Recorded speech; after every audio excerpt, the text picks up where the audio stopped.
बहुत बड़ी बड़ी लड़ाई लड़नी है, तभी जाकर हम अपने पूर्वजों की धरोहर को बचा पाएंगे। ये लड़ाई बहुत छोटी है। आज जितने भी हमारे भाई, हमारी बहन जो 6 महीने 7 महीना जेल में रह के आई है, अभी हमारी लड़ाई बहुत लंबी है।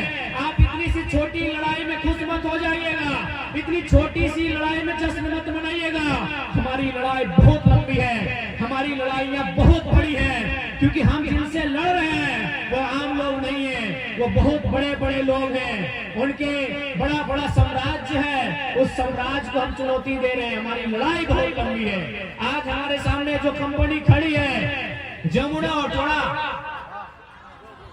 आज जमुना ऑटो एक मामूली उदाहरण है। ये जमुना ऑटो कुछ भी नहीं है। आज अगर आप पूरे झारखंड को आप घूमते हैं, खासकर कोल्हान, कोयलांचल और रांची को, ये जमुना ऑटो कुछ भी नहीं है। ऐसे हजारों हजार कंपनियां आज झारखंड की मिट्टी में पदस्थापित हैं। आज झारखंड के लोगों का खून चूसने का काम करती है, झारखंड के लोगों का शोषण करने का काम करती है। हमारी लड़ाई बहुत लंबी है।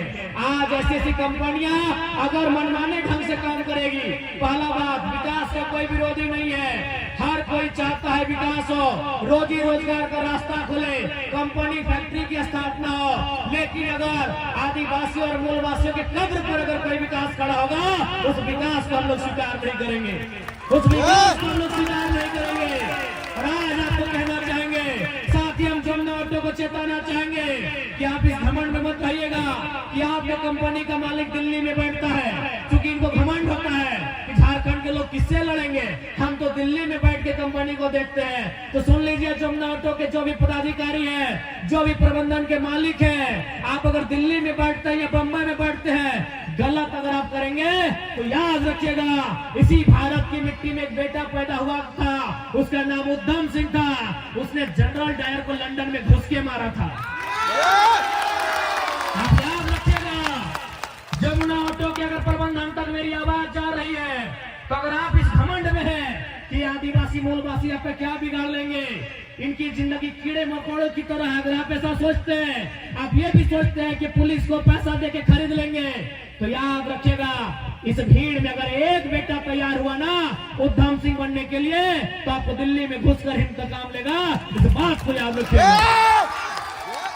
और बिल्कुल आज मैं कोल्हान की धरती से इस बात को साफ साफ कहना चाहूंगा, आज बेशक ये गांधी का देश है, इस देश को लोग कहते हैं ये महात्मा गांधी का देश है, लेकिन महात्मा गांधी को कोई नहीं मानता है, खासकर ये कंपनी के लोग नहीं मानते हैं, ये IAS IPS लोग नहीं मानते हैं, ये मिनिस्टर लोग नहीं मानते हैं महात्मा गांधी को, क्योंकि महात्मा गांधी का एक ही कथन था कि resources are made for our need, not for our greed. यानी कि अगर कोई संसाधन है वो हम सबों के लिए है, एक व्यक्ति की जेब भरने के लिए नहीं है।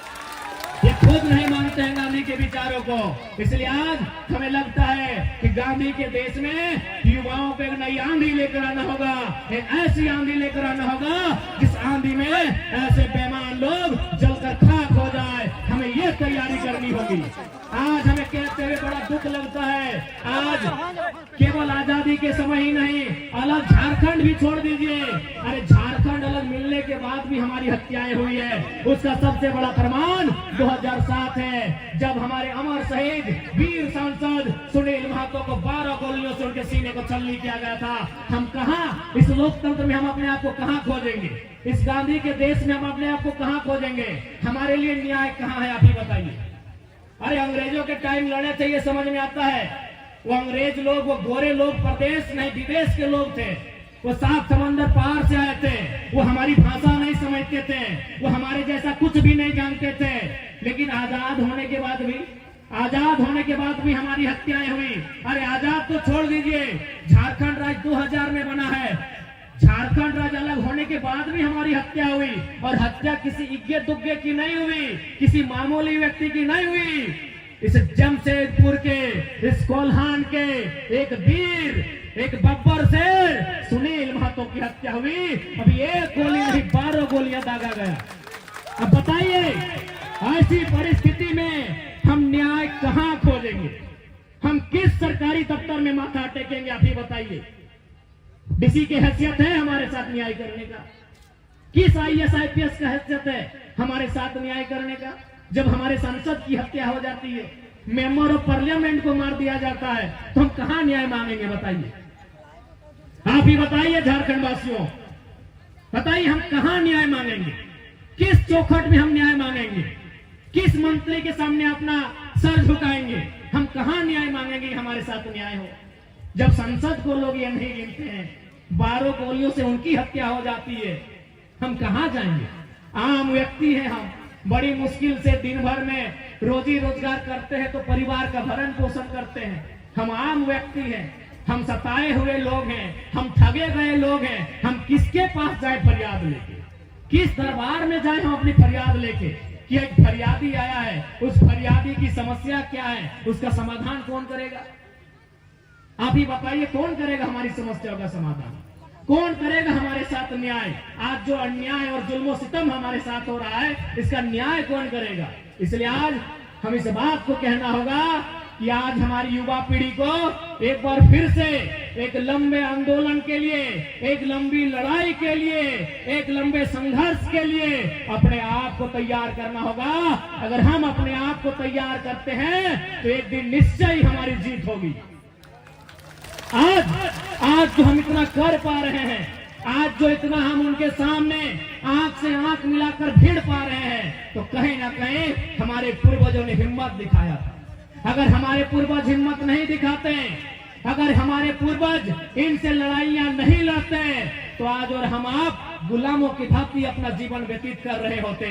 लेकिन आज हम इनसे आंख मिलाते हैं, हम जेल जाने से नहीं घबराते हैं, हम इनसे लड़ जाते हैं, कारण हमारे पूर्वज लड़े थे। इसलिए आज फिर से समय की मांग है कि अगर आज हम लड़ें और लड़ते लड़ते अगर मर भी गए, तो आने वाली पीढ़ी बदला लेने का साहस करेगी।